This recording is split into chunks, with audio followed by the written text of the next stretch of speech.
As part of our Proverbs Devotional series, we're keen to take a deeper dive into a well-known section of Proverbs.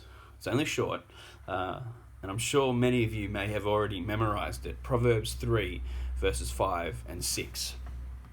Trust in the Lord with all your heart, and lean not on your own understanding.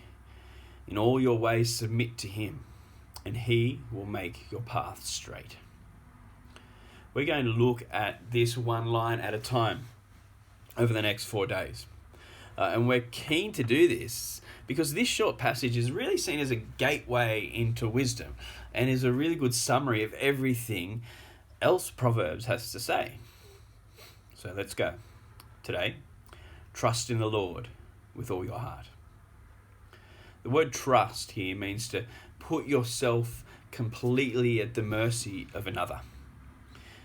And we are to do this with all our heart, the proverb says.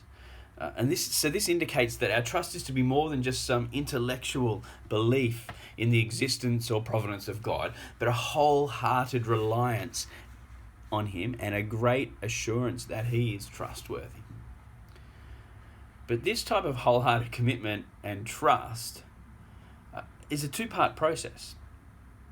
I read something earlier today that I found really helpful. The author, Paul Larson, in his commentary on Proverbs, says this: there are two sides to the matter of trust.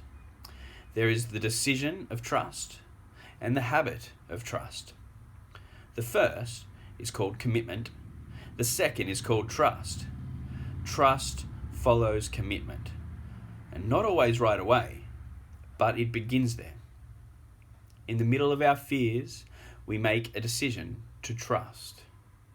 This does not immediately bring the habit of trust, but if we muster the courage to commit our way to God, we shall soon learn trust. I really like that way of thinking.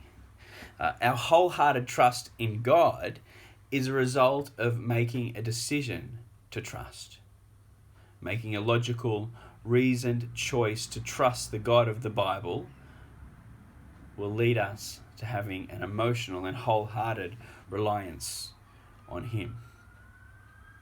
The ideal in this verse is that we trust the Lord with all our heart. And you know that this is what you should do, right? We all do.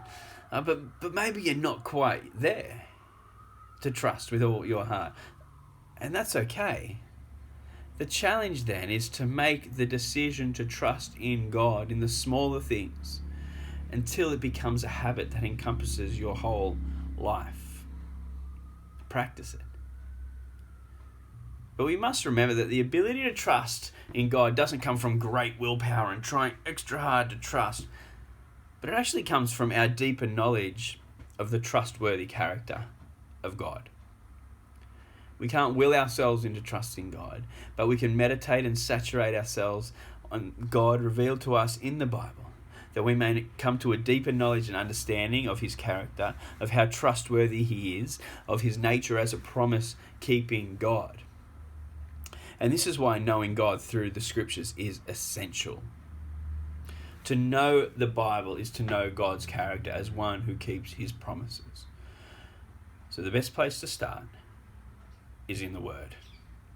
And the fact that you're tuning into this devotion is an excellent way to kick that off. So today, here's a challenge. Identify one thing where you can make a decision to trust God, and then spend time reflecting on what you know of God's character as revealed in the Word as one on whom you can rely. Identify one thing where you need to make a decision to trust God today, and reflect on why he is a God worth trusting. Go in peace.